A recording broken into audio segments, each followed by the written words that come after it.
Shalom, berjumpa kembali dalam ibadah GPI Kedung Ungaran di saluran ini, di channel ini. Dan sebelum kita beribadah bersama-sama, izinkan saya menyampaikan beberapa hal secara khusus kepada jemaat GPI Kedung Ungaran. Yang pertama, minggu depan kita beribadah dengan lagu-lagu daerah, yaitu lagu-lagu dalam bahasa Jawa. Jangan khawatir, lagu ini akan diterjemahkan juga, akan ada tulisan terjemahannya yang mungkin sedang belajar bahasa Jawa. Kita melestarikan budaya, melestarikan bahasa Jawa melalui ibadah kita juga. Hari Senin, doakan petugas kolektan akan berkeliling untuk mengambil persembahan perpuluhan, sekaligus akan mengedarkan buletin sebagai ajang pengumuman ataupun ajang informasi bagi jemaat GPI Kedung Ungaran. Hari Selasa doakan kami akan mengadakan rekaman untuk persekutuan doa Rabu. Kemudian hari Jumat akan ada rekaman untuk ibadah seperti yang kita nikmati pada saat ini. Hari Sabtu, Bapak dan Saudara, secara khusus untuk yang muda, pemuda dan remaja, akan dilaksanakan PKMB di gereja. Hari Sabtu kemarin sudah dilaksanakan persekutuan perdana di gereja dan mengundang kembali untuk pemuda, remaja, mahasiswa berkumpul di gereja hari Sabtu. Nanti akan diumumkan lebih detail di grup WA PKMB GPI Kedung Ungaran. Nah, seluruh kegiatan gereja yang biasanya dilakukan di gedung gereja, mari kita mempersiapkan supaya nanti pada bulan Juli kita sungguh-sungguh sudah bisa, kita sungguh-sungguh siap untuk melakukannya di gereja kembali dengan perasaan nyaman, damai, karena secara legalitas kita memperoleh surat rekomendasi, kemudian kita juga sangat-sangat ketat taat dalam mematuhi protokol kesehatan. Sehingga yang hadir siapapun tidak perlu was-was, tetapi dipenuhi dengan sukacita dan damai. Dan akhirnya ada yang berulang tahun dalam minggu ini, tanggal 23 Juni. Kita sungguh bersukacita, selamat ulang tahun untuk Mas Wawan. Kiranya Tuhan memberkati, sukses dalam studi, dalam skripsi, juga mempersiapkan untuk pernikahan di tahun ini. Tuhan memberkati. Dan akhirnya, Bapak Ibu Saudara, selamat beribadah. Tuhan memberkati kita sekalian. Selamat pagi Bapak Ibu dan Saudara, bersyukur karena kita bisa bertemu lagi di Ibadah Raya Gereja Baptis Indonesia Kedung Ungaran di minggu yang ketiga pada bulan Juni tahun 2020. Mari kita akan bersama-sama menyatukan hati dan pikiran kita untuk memuji Tuhan, untuk menyatakan kebaikan Tuhan. Kita mau meninggikan dan mengagungkan Allah kita yang luar biasa, Allah yang sudah mencukupkan segala hal yang kita butuhkan. Kita akan nyanyikan, Yesus Kau Sungguh Baik.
Kau sungguh sangat baik.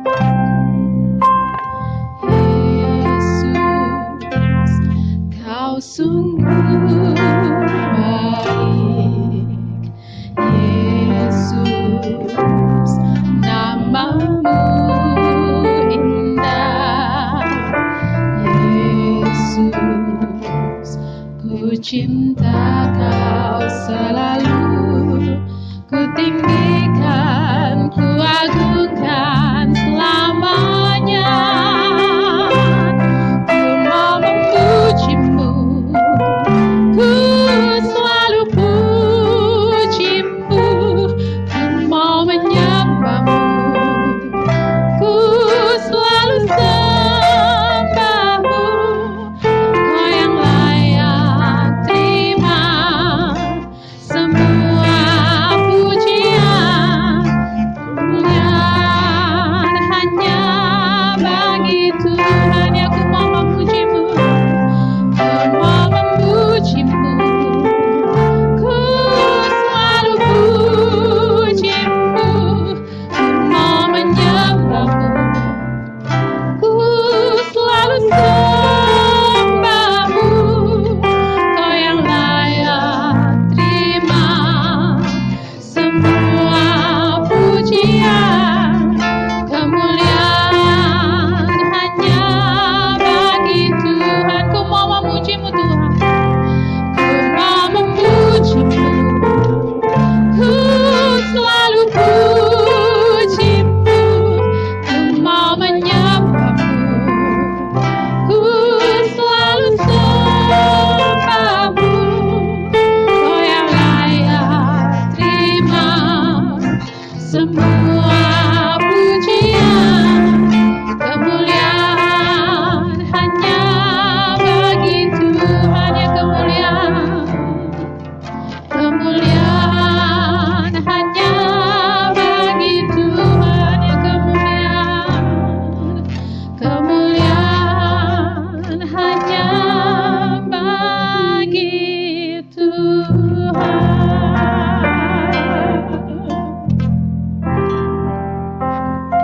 Ya Allah Bapa kami, sungguh kami bersyukur karena hanya Engkau Allah yang layak kami puji, Allah yang layak kami tinggikan dan kami agungkan. Karena Engkau Allah yang sungguh sangat baik bagi kami. Dan bila kami boleh memuji dan memuliakan nama-Mu pada pagi hari ini Tuhan, dan bila apa yang kami lakukan boleh menjadi persembahan yang harum dan berkenan bagi Engkau. Dan Engkau juga menguduskan kami sehingga kami layak untuk bisa mendengarkan firman-Mu pada pagi hari ini. Terima kasih Tuhan, kami menyerahkan seluruh ibadah kami dari awal sampai akhir. Dan di dalam nama Tuhan kami Yesus Kristus kami sudah berdoa. Amin.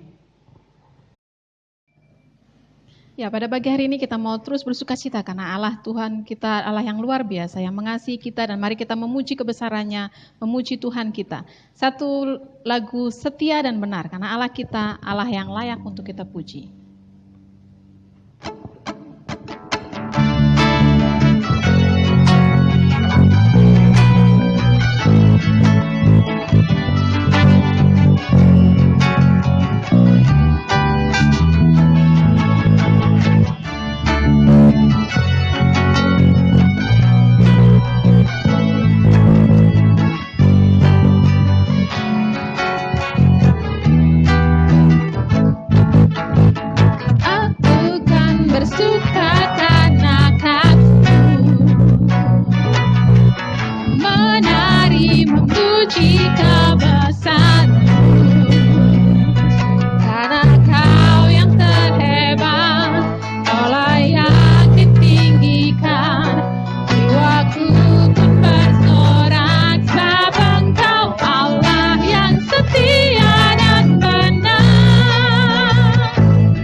kita akan mendengarkan firman Tuhan yang akan disampaikan oleh Pendeta Yohanes Purnomo, namun saat ini kita akan menyaksikan bahwa Allah kita Allah yang besar, Allah kita Allah yang agung. Meskipun ada banyak pertentangan di antara orang-orang seperti yang tadi kita simak dalam bacaan Alkitab, namun Allah kita Allah yang luar biasa.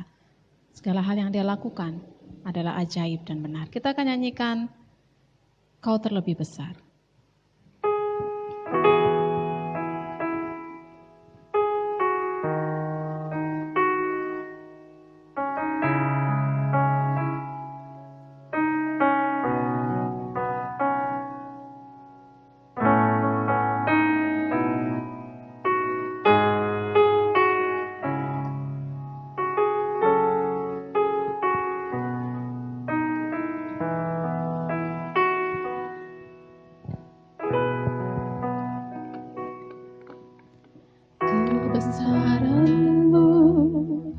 Dan keagunganmu, bukti nyata Kau Allah yang kuasa. Keajaibanmu, mujizat yang besar telah Kau tunjukkan bagiku. Ya, sekali lagi kebesaran-Mu Tuhan. Kebesaran-Mu dan keagungan-Mu, bukti nyata Kau Allah yang kuasa. Keajaiban-Mu, mujizat yang besar telah Kau tunjukkan bagiku. Kau terlebih besar, Kau terlebih besar dari semua persoalanku. Kau Allah yang besar, Kau terlebih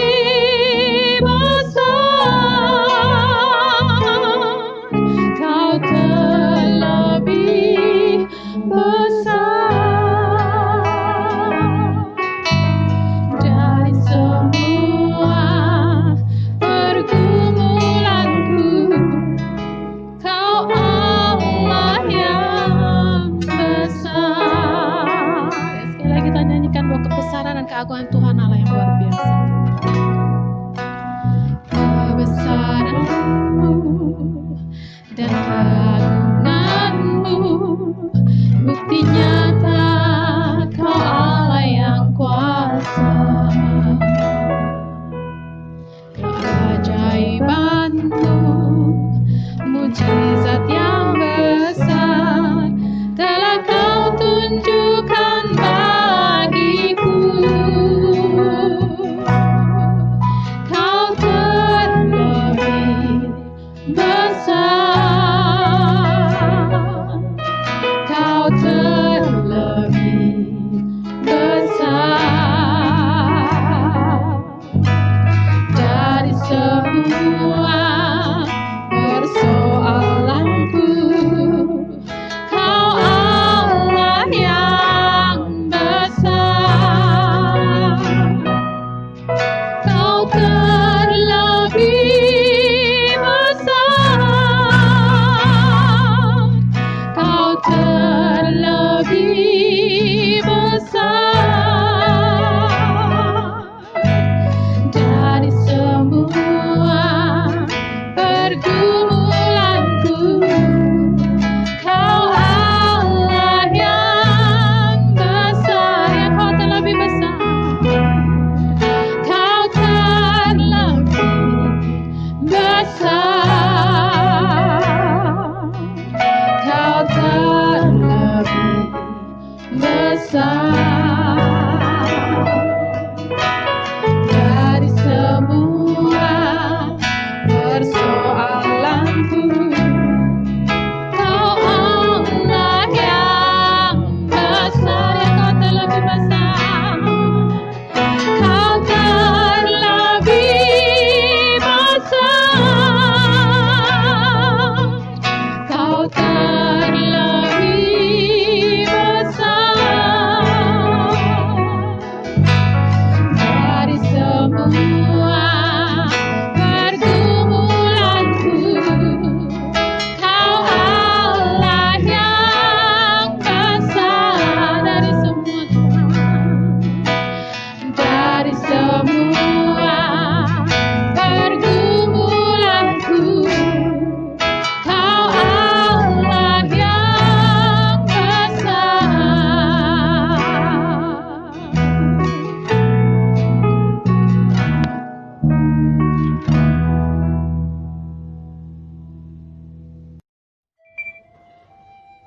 Bapak, Ibu, dan Saudara yang dikasihi Tuhan, saya memberi judul khotbah pada saat ini adalah kuasanya tidak dibatasi asalmu.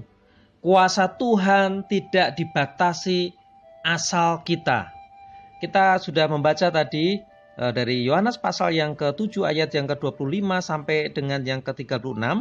Tapi saya memperpanjang perikop yang bisa kita pelajari dari ayat 25 sampai dengan yang ke-44 dari Injil Yohanes pasal yang ke-7. Ini perjalanan kita sampai minggu yang ketiga ini sudah sampai di pasal yang ke-7, Bapak dan Saudara. Nah, Bapak dan Saudara, ketika saya mencoba bertanya kepada Mas Yosua yang hampir 3 tahun tinggal di Ungaran, tinggal di Pastori, ketika saya bertanya, Mas, ketika ada orang yang bertanya, dari mana asalnya, Mas? Jawaban Mas Yosua adalah yakin dan mantap, oh saya dari Kalimantan. Meskipun sudah selama 3 tahun ada di Ungaran. Ketika ditanya, Mas, dari mana? Atau ya sebenarnya orang mau bertanya alamat, tetapi kita semuanya bisa menjawab asal kita dari mana. Seperti saya mengalami juga. Meskipun sudah 15 tahun di Salatiga, 1 tahun di Semarang, kemudian hampir 2 tahun di Ungaran. Namun ketika orang bertanya, Pak Yohanes, dari mana? Saya menangkap bahwa itu pertanyaan menanyakan asal saya, dan saya pasti dengan pasti menjawab, saya berasal dari Sukoharjo karena saya memang dilahirkan di wilayah Kabupaten Sukoharjo.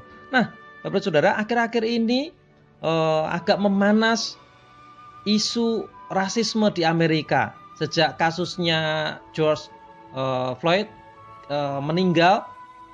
Nah, kemudian merebak isu rasisme.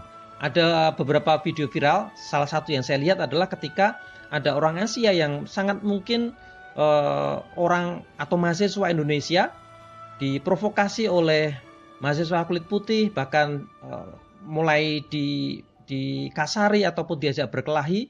Walaupun ketika akhirnya sungguh-sungguh berkelahi, mahasiswa kulit putih itu roboh di jalan ya dengan dipukul oleh mahasiswa Indonesia ini beberapa kali. Nah, itulah isu rasisme ketika warna kulit, asal-usul seseorang itu mempengaruhi perlakuan atau penilaian dari orang lain. Kita pun mempunyai potensi rasisme, Bapak dan Saudara. Namun puji Tuhan, di dalam Tuhan Yesus justru kita belajar untuk tidak rasisme. GBI Kedu Ungaran yang saya kenal bukan gereja milik suku tertentu. Kita bisa menerima siapapun dari suku manapun. Dan puji Tuhan, ini menjadi hal yang indah yang bisa saya rasakan dan bisa kita rasakan. Nah, perikop yang tadi kita baca adalah kelanjutan khotbah minggu yang lalu. Minggu lalu kita belajar tuduhan-tuduhan yang ditujukan kepada Tuhan Yesus yang membuat mereka orang banyak, khususnya orang-orang Yahudi di Yerusalem, para penuduh itu keberatan terhadap keberadaan Yesus maupun ajaran Yesus. Kemudian Yesus membungkam tuduhan-tuduhan itu dengan menyampaikan beberapa hal. Dan yang paling lucu menurut saya adalah ketika Yesus mengatakan bahwa mereka hendak membunuh Yesus, tetapi mereka justru mengelolok Yesus, menuduh Yesus itu, ya saya menyebutkan di khotbah minggu yang lalu, Yesus sedang halusinasi atau Yesus ini kayaknya paranoid ya. Sehingga mereka mengatakan, Yesus kerasukan, kamu itu kerasukan ya. Siapa yang membunuhmu? Ayat yang ke-20 pasal yang sama, pasal yang ke-7. Tidak ada yang membunuhmu. Namun Bapak dan Saudara, di perikop yang tadi kita baca terbukti bahwa rencana membunuh Yesus bukan lagi rahasia. Bisa dikatakan bahwa rencana membunuh Yesus rahasia umum di mana orang-orang mengetahuinya, sehingga ketika Yesus muncul di ayat yang ke-25 di sana dikatakan beberapa orang di Yerusalem berkata, bukankah dia ini yang mereka mau bunuh? Begitu melihat Yesus, ternyata mereka langsung nyambung. Loh, ini kan yang mau dibunuh. Nah, sekarang muncul dengan terang-terangan. Muncul dengan terang-terangan. Artinya Bapak Saudara, rencana membunuh Yesus itu bukan isapan jempol. Bahkan kalau kita memperhatikan di pasal yang ke-7 saja, di satu pasal ini, kata kunci membunuh itu muncul 4 kali paling tidak. Dan itu diarahkan kepada Yesus. Nanti bisa dicari di Alkitab Android Bapak dan Saudara. Ini serius sekali. Ancaman yang serius sekali. Nah, sembari menunggu apa yang akan terjadi sembari menunggu orang-orang banyak ini menunggu apa yang akan dilakukan oleh para pemimpin mereka terhadap Yesus, mereka sepertinya ribut dan merasa keberatan tentang asal-usulnya Yesus. Jika Yesus mengaku diri sebagai Mesias Juru Selamat, mereka keberatan dengan asal-usulnya Yesus. Rasisme yang terjadi adalah ketika keberatan bahwa Yesus itu menurut mereka, nanti saya akan jelaskan. Menurut mereka, Yesus yang mengakui Mesias itu kenapa dari Galilea? Kenapa dari Nazaret? Perhatikan ayat yang ke-27. Tetapi tentang orang ini kita tahu dari mana asalnya. Tetapi bila mana Kristus datang, tidak ada seorang pun yang tahu dari mana asalnya. Mereka tahu asalnya Yesus. Dipertegas lagi ayat yang ke-41. Yang lain berkata, iya ini Mesias. Tetapi yang lain lagi berkata, bukan. Mesias tidak datang dari Galilea. Mereka tahunya Yesus datang dari Galilea. Dan mereka tidak menerima itu. Sebenarnya kalau kita mau jeli, masih ingat pelajaran awal kita di Injil Yohanes ini pasal yang pertama, ini sepertinya selaras dengan apa yang dikatakan oleh Filipus. Boleh dikatakan kalau dalam konteks Injil Yohanes ini, boleh dikatakan Filipuslah yang membuat viral bahwa Yesus itu dari Nazaret. Padahal salah. Kalau kita memperhatikan pasal yang pertama di Injil Yohanes ayat yang ke-43 kemudian 45, ada terjadi percakapan antara Filipus dan Natanael. Kira-kira seperti ini, ketika Filipus percaya kepada Yesus dan mengikuti Yesus sebagai guru pada waktu itu, kemudian dia bersukacita sekali. Walaupun belum mengenal banyak, tetapi sukacita itu tidak membentengi dia untuk menceritakannya. Sukacita itu justru meluap dan dia katakan kepada temannya Natanael bahwa dia sudah menemukan apa yang dijanjikan Nabi. Dan Natanael mengatakan, masa ada yang baik dari Galilea? Nazaret termasuk wilayah Galilea. Ada Betsaida, ada Kapernaum di wilayah Galilea. Dan Yesus menegaskan bahwa Natanael adalah Israel yang sejati. Kenapa? Karena berpegang teguh dari apa yang dinubuatkan dalam perjanjian lama. Bahwa memang Mesias tidak dari Galilea, daerah Galilea. Tetapi sekali lagi ini pandangannya Filipus dan terus tertular ke Natanael. Kemudian selaras dengan apa yang terjadi di sini oleh orang-orang di Yerusalem. Tahunya karena setiap tahun Yesus datang dari wilayah Galilea untuk beribadah ke Yerusalem. Setiap tahunnya Paskah Yesus datang, mereka bersama dengan orang-orang di Galilea, logatnya Galilea, dan mereka mengatakan bahwa tidak mungkin dia bukan Mesias. Karena apa? Karena tidak ada yang baik dari Galilea.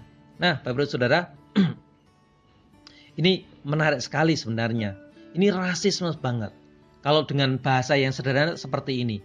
Ini sebenarnya sedang merendahkan orang-orang di Galilea. Dan orang-orang Galilea banyak sekali yang hadir dalam ibadah atau perayaan tahunan pada waktu itu.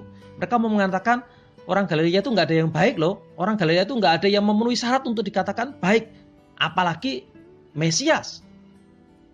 Bayangkan kalau kita sebagai orang Jawa misalnya ya. Kita diolok-olok, nggak ada loh orang Jawa itu yang baik. Sakit hati rasanya saya sebagai orang Jawa. Atau mengatakan misalnya seperti inilah. Orang Batak itu keras-keras ya. Padahal tidak semuanya. Saya mempunyai beberapa teman orang Batak yang lembutnya melebihi orang Jawa bahkan. Atau mungkin teman-teman yang dari Kupang. Ada ungkapan misalnya, orang Indonesia Timur itu orang nomor 2-nya di Indonesia. Rasanya sakit sekali. Sama sebenarnya ketika mengatakan bahwa orang nomor 1-nya adalah orang-orang di Yerusalem. Dan orang Galilea dikatakan orang nomor sekian, nggak ada kebaikan dari sana. Ini rasisme Bapak Ibu Saudara. Ini menyakitkan. Pelajaran yang pertama, jangan rasisme seperti orang-orang Yahudi di Yerusalem. Ketika orang tidak percaya bahwa tidak ada yang baik atau besar datang dari Galilea, namun kuasa Tuhan tidak dibatasi. Saya ulang. Ketika orang-orang percaya bahwa nggak ada kebaikan datang dari Galilea, mereka sudah ngepal, mereka sudah membuat benteng bahwa nggak ada yang dari Galilea, tetapi kuasa Tuhan tidak dibatasi wilayah. Ketahuilah beberapa rasul Tuhan yang akhirnya diberi kepercayaan Tuhan untuk melanjutkan tugas pelayanan, untuk melakukan hal yang besar, boleh dikatakan orang-orang besarnya Tuhan justru dipilih dari wilayah Galilea. Perhatikan baik-baik. Ketika orang mengira tidak ada yang baik dari Galilea, Tetapi Tuhan, kuasa Tuhan tidak dibatasi. Justru Tuhan memilih orang-orang Galilea untuk menjadi orang-orang hebat.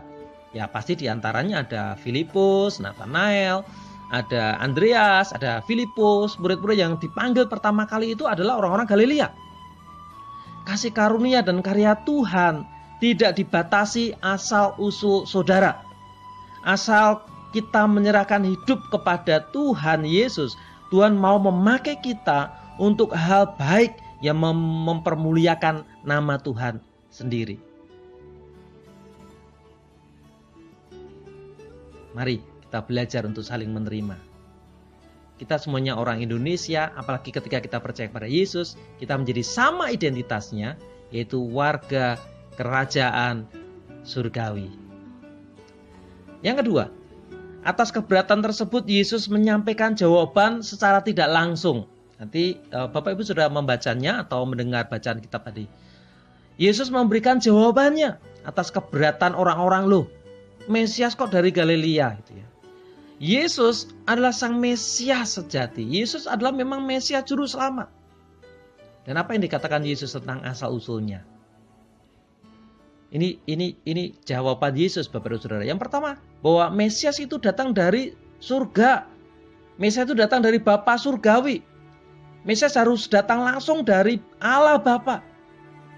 Ini tidak menunjuk sebuah tempat di dunia, nggak ada tempat di dunia. Mesias tidak ada berasal dari dunia, tetapi harus dari atas. Hanya dari ataslah kebaikan itu sebenarnya. Mesias tidak dibatasi oleh wilayah, betul, ya.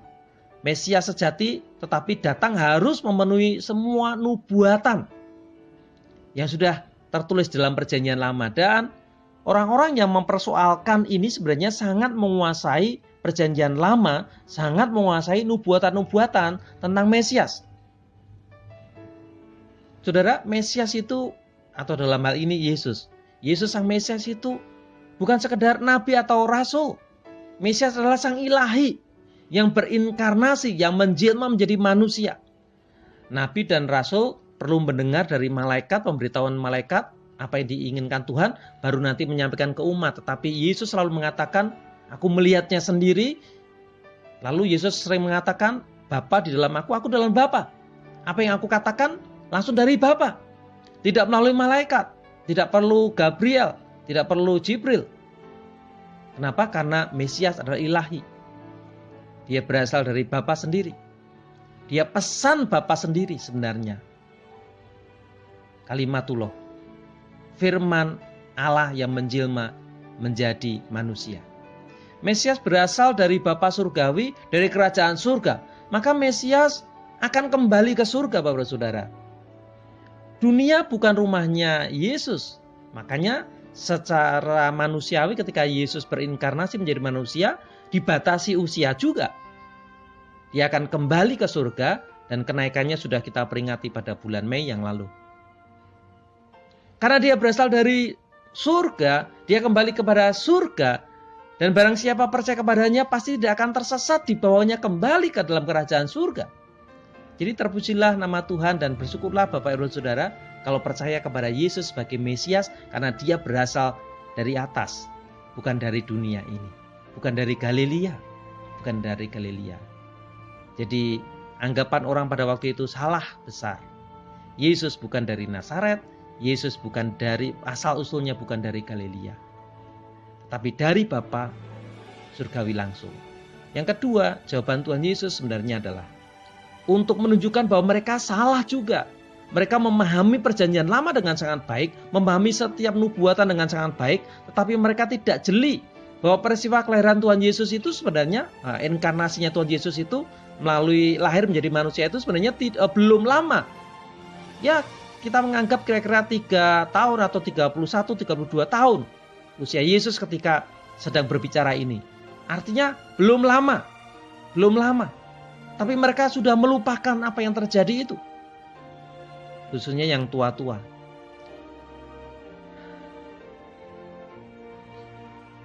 Saya percaya Yesus sebagai Tuhan dan Juru Selamat. Saya percaya Yesus sebagai Mesias. Karena Yesus datang menggenapi semua nubuatan dalam Perjanjian Lama. Dan ketika menggenapi nubuatan itu, yang digenapi harusnya detail Bapak Ibu Saudara. Dan Yesus menggenapi detail. Walaupun dalam perjanjian baru tidak dituliskan secara detail apa yang tergenapi. Tetapi saya sangat meyakini kalau Yesus adalah Mesias, maka dia detail menggenapi setiap nubuatan. Di antaranya adalah ketika dinubuatkan bahwa Mesias itu lahir dari perawan, bahwa Mesias itu lahir di Bethlehem, maka ketika Yesus berinkarnasi menjadi manusia, menjadi Mesias, maka harus menggenapi itu. Dan Alkitab menuliskannya. 30 tahun sebelum peristiwa perikop ini, sudah terjadi dan mereka melupakan itu. Ya, kita bisa membacanya di Injil Matius maupun di Injil Lukas.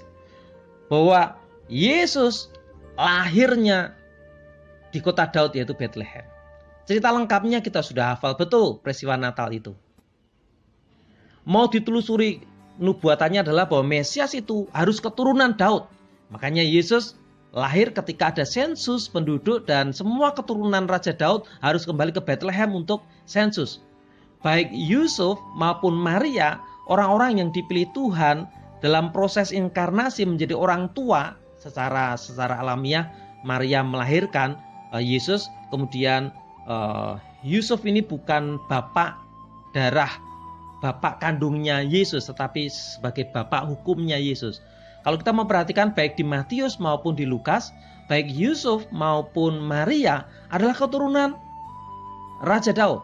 Di Matius yang menekankan garis keturunan laki-laki, kita dapatkan bahwa Yusuf keturunan dari Raja Daud. Sehingga dia berasal dari Bethlehem dan kembali kepada Bethlehem. Kalau di Lukas itu silsilah dari Maria. Walaupun di sana dikatakan Maria tidak muncul tetapi Yusuf.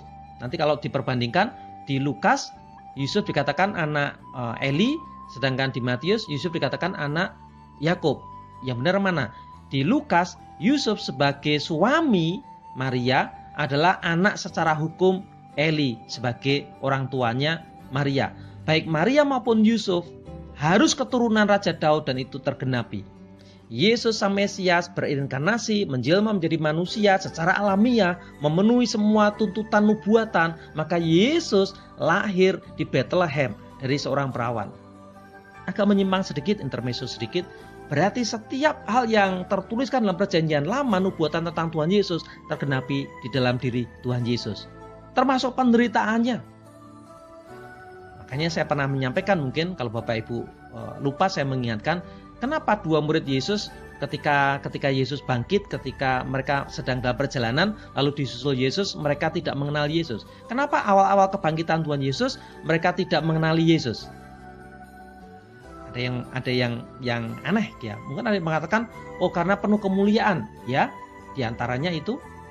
Tapi jangan lupa bahwa dalam perjanjian lama dinubuatkan bahwa penyiksaan Yesus itu sangat keji.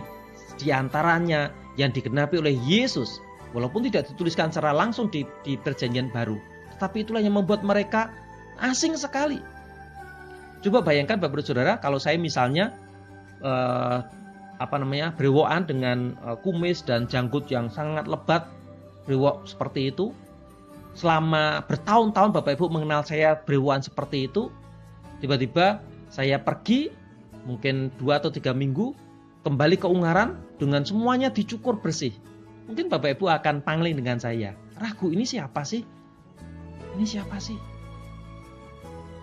Alkitab perjanjian lama menubuatkan bahwa Yesus janggutnya dicabut secara paksa. Dan itulah yang membuat murid-muridnya tidak, atau bahasa Jawanya pangling. Benar enggak nih Yesus? Bukankah gurunya mereka mempunyai janggut? Apalagi keadaan mereka sedang syok. Baik, kita kembali kepada apa yang kita pelajari di sini. Bahwa Yesus bukan berasal dari Nazaret. Ya, memang akhirnya Yesus dibawa oleh orang tuanya, besar bertumbuh di Nazaret, di daerah Galilea. Tetapi sesuai apa yang tadi kita sampaikan, bahwa Mesias lahir berasal dari Bethlehem. Sehingga ayat yang ke-41 dan 42 pasal yang ke-7, yang lain berkata, iya ini Mesias, tetapi yang lain berkata, bukan, Mesias tidak datang dari Galilea. Karena kitab suci mengatakan bahwa Mesias berasal dari keturunan Daud dan dari kampung Bethlehem, tempat Daud dahulu tinggal. Maka timbullah pertentangan di antara orang banyak karena dia. Di sini Yesus membungkam, sebenarnya menjawab bahwa faktanya Yesus lahir di Bethlehem dan keturunan Raja Daud. Mau ditelusuri dari Yusuf maupun Maria, keturunan Raja Daud. Mereka salah.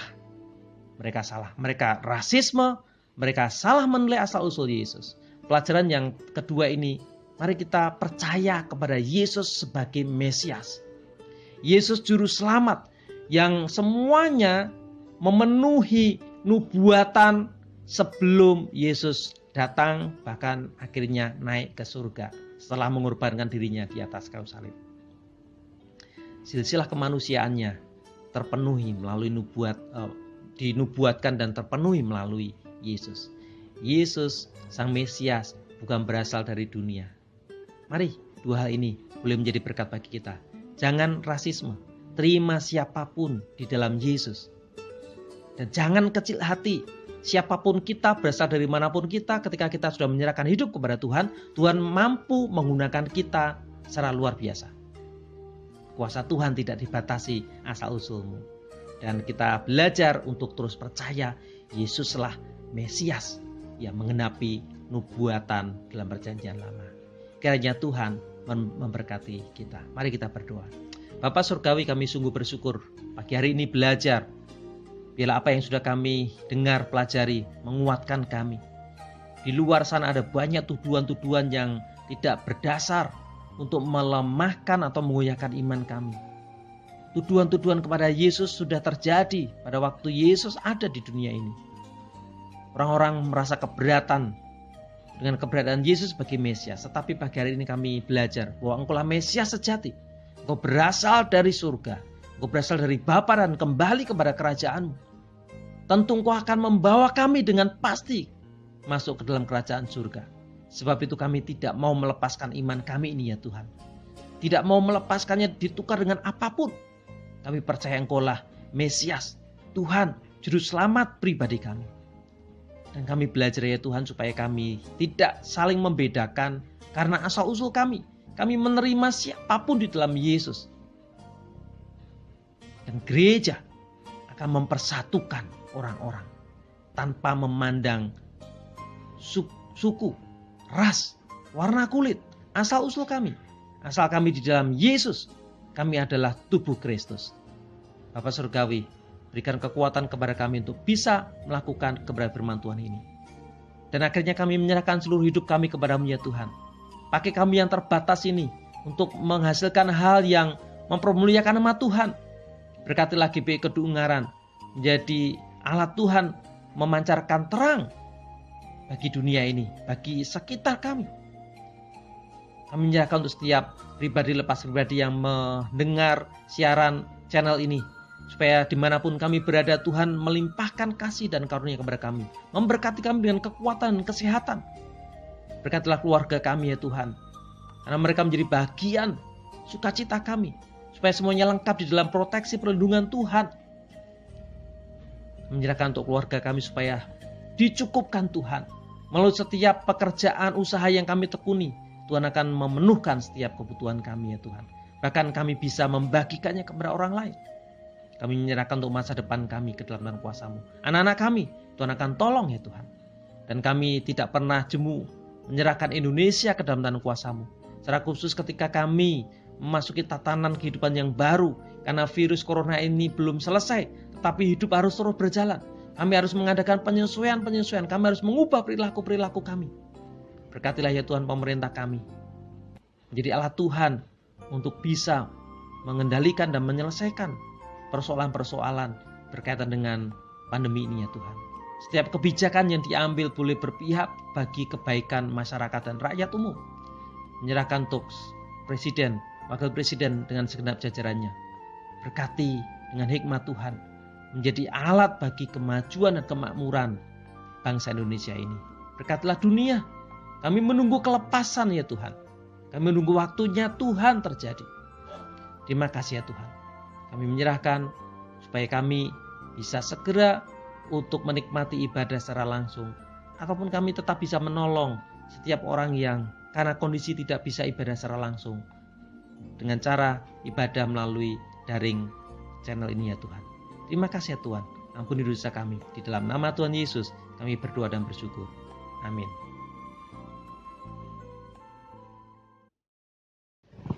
Kita sudah mendengarkan firman Tuhan yang disampaikan oleh Pendeta Yones Purnomo, dan kita tahu Allah kita Allah yang luar biasa, Allah yang tidak pernah bisa dibatasi oleh tempat dan waktu, Allah yang selalu melakukan kehendaknya sesuai dengan rencananya. Dan meskipun kita sebagai manusia memiliki akal pikiran, tapi Tuhan tidak pernah ingkar janji dan Dia akan selalu melakukan kehendaknya. Kita akan meresponi firman Tuhan dengan satu nyanyian, Tuhan tak terbatas.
Tuhan, tiada yang mustahil.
Ibu.